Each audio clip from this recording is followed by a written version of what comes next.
parts of Kenya, youth are transforming their communities through use of modern technology. From the rural areas to urban centers, the story is the same. The country's digital generation is playing a big role in stirring development in the country. The agricultural sector is one of the biggest beneficiaries of the digital.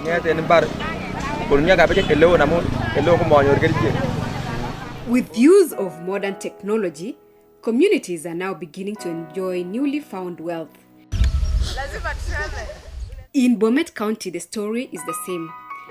It is not the beautiful scenery with lush green tea farms that has attracted us to the area.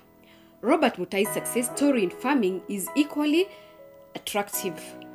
Mutai is a young farmer who is using modern technology to transform farming in his local community. Using innovative agricultural techniques, he is now one of the most enterprising horticultural farmers in the area. The kind of farming I'm practicing is a sort of horticultural. I grow potatoes, I grow cabbages, I grow beans, and also I grow maize and onions. Yes, some days back I started tea farming, and I'm just continuing with it, and I'm seeing it is a good experience. Okay. Despite having a degree in criminology and criminal justice, he decided to venture into farming. Initially, this did not go down well with his parents. First of all, I studied criminology and criminal justice, of which that one, it was not my passion. But when I came back at home, my passion, first of all, it was farming. But because parents will not want their kid maybe to involve in this dirty farming, they call it dirty job. But me, I can see the way it is giving me money. It's not that dirty actually. So I decided maybe not to follow my career, but rather I just diverted it to farming. But with time, his parents have started to appreciate his efforts and have started offering some assistance. They have changed their mind. In fact, they have started supporting me. But you realize, okay, I used to keep indigenous poultry, but now they have advised me to maybe to venture into other maybe upgraded or this improved kienyeji for better production. His secret to getting maximum profit is through mixed farming. Potato is one of the crops he is cultivating in his farm. It is profitable because in half an acre, you are assured of 30 bags. Compared to now, the price in the current market, it goes for 4,000, 50 bags. That 50 kg bag, it goes for 5,000 to 4,000, but now it is 4,000. But he has to grapple with some challenges. Currently, we don't face any problem maybe in marketing our potatoes, and maybe the main challenge that we are facing nowadays is maybe the crop pest and diseases. Pests, they are not really challenge. It's not a main challenge, but the main challenge, there's some diseases, e.g. the bacterial wilt.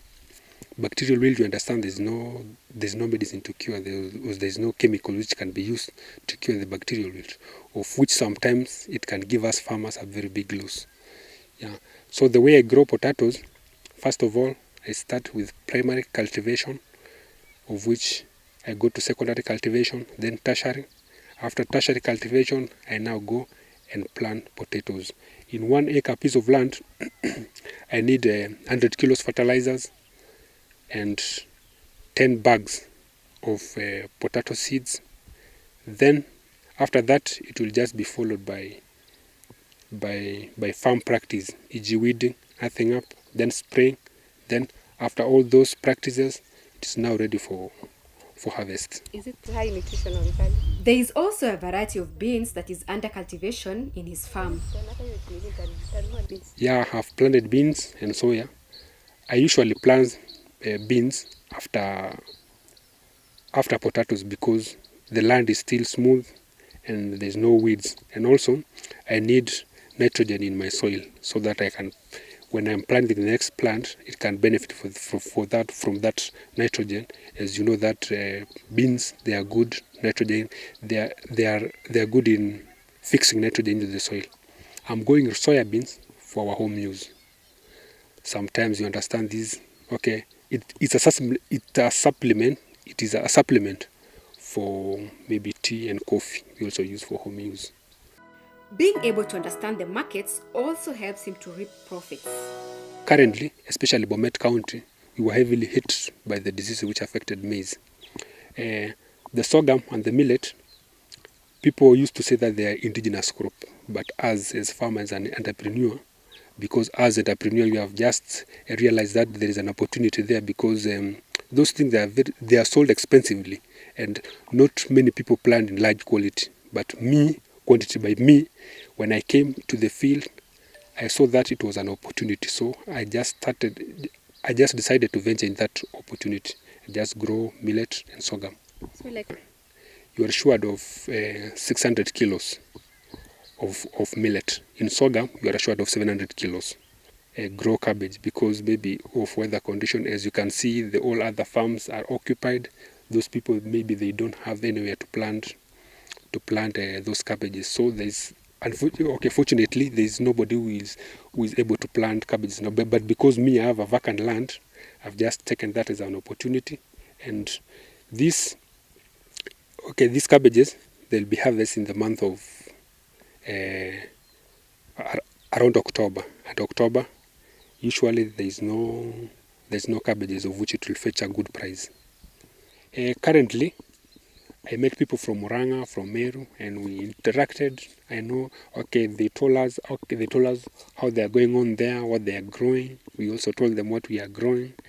And working with other youth in the area and others in different parts of the country that he's able to reach through use of technology has helped him to deal with some of the challenges he's facing as a farmer. We help each other when we are in the meeting. When we are in the meeting, when those people have their product, we can buy from them.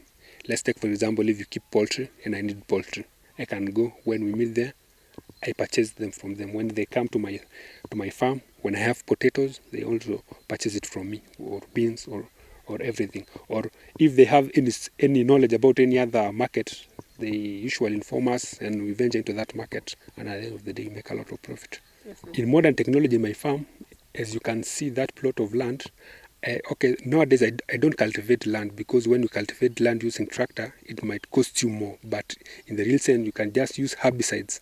When you first use herbicides, there is no need of cultivating. You use herbicides, then you plant it direct. Another new technology is about raising the seedlings. In the past, they don't use net, maybe to prevent it from maybe whiteflies from maybe feeding on the leaves of those cabbages. But nowadays you are using nets so that they cannot be affected. So because these whiteflies, they are very common during very early in the morning and later in the evening, when the sunshine is not, the light intensity is not such strong. So that's the time they feed on the plant. But when you use nets, they don't feed on the plant. At the end of the day, you'll find it healthy, and you can take it to the farm, and it can do well. Tea is one of the main cash crops in the area, and that is why the farm is dotted with lush green tea. The tea is in various stages of development. Some is in mature state, ready for picking, others are still growing, and seedlings have just been planted in the nurseries. Recently, tea farming has become market profitable because of the prices. As you realize, the other week the government, the KTDA itself, has increased the price of tea. Initially it was 14 shillings per kilo, but now it is 17 shillings per kilo. And bonus, they have increased it up to 30 shillings per kilo, of which it will be much profitable to us, because this is a cash crop plant, of which every month I'll be assured of getting maybe a revenue or cash or salary, something of sort. Also, I'm also doing seedling, because I saw that it was another opportunity, because not many people are able maybe to raise tea and then to plant, but many people opt to buy tea and then go and plant in their farm. So I realized that when I grow tea, I just sell it to those people who maybe may not have time maybe to raise those seedlings. I'll plant, raise, and sell to them. Yeah. But his secret to success and the turnaround in his farm was from the help he received from TechnoServe and Barclays Bank. His farm is now an agribusiness model that is attracting attention within the community. IAP is a TechnoServe program funded by Barclays. Okay, IAP has helped us greatly in maybe educating us on the importance that we can get from the farm. And also, in that IAP also, it has taught us on how we can employ others, of which we can make, or we can form something like a company, make money, at the same time employ others. Okay, I've received a lot from TechnoServe. First of all, the knowledge of farming. Initially, I used to dwell in a small piece of land, but the moment TechnoServe when we interacted with the TechnoServe, it helped us a lot, maybe acquiring us with knowledge in how you can produce, the marketing, and all those other. And also, it has enabled me, because those people we used to meet so that we can be taught by the TechnoServe. We have formed a group, and that group, it is a registered group. We normally meet every month so that we can encourage ourselves. Maybe if there is any new product in the market, maybe a different plant that can do well here and can fetch a good price, we normally discuss during those meetings, and I think it has been very helpful to me. He has advice for fellow youth who spend a lot of time tammacking or are forced to turn into crime to make a living. In farming, you realize the population of Kenya. People have not yet, the population is not fully satisfied with what we produce. So when as youth, when we go to the farms and produce some products in the farm and maybe sell to the market, it will give us revenue than tammacking, looking for jobs, indulging ourselves in alcohol and those other bad activities, politics used by politicians, maybe to cause maybe rampage of sort. I think it is not advisable for them to go for bad things like that. And yet we've got a lot of opportunities down here in farming, because many youth, they have preferred this farming to be they have said that this farming, they belong to old people, but that is an awkward statement of the sort. But I think now farming are meant for the youth, because youth, they are much stronger than the old men, and they can use modern technology maybe to grow their products and get more yield. The 26-year-old is now a shining example in his community, and other young people have begun to follow in his footsteps. In fact, there are my fellow youth from colleges.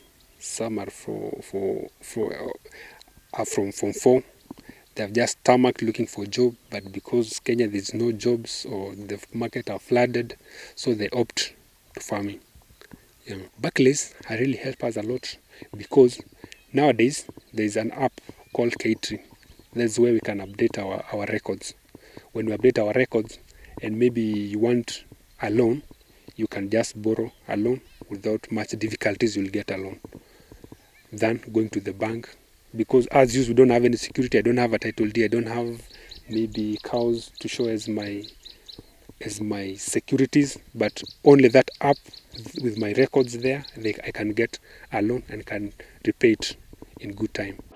As a result of his success, he now sees the sky as the limit.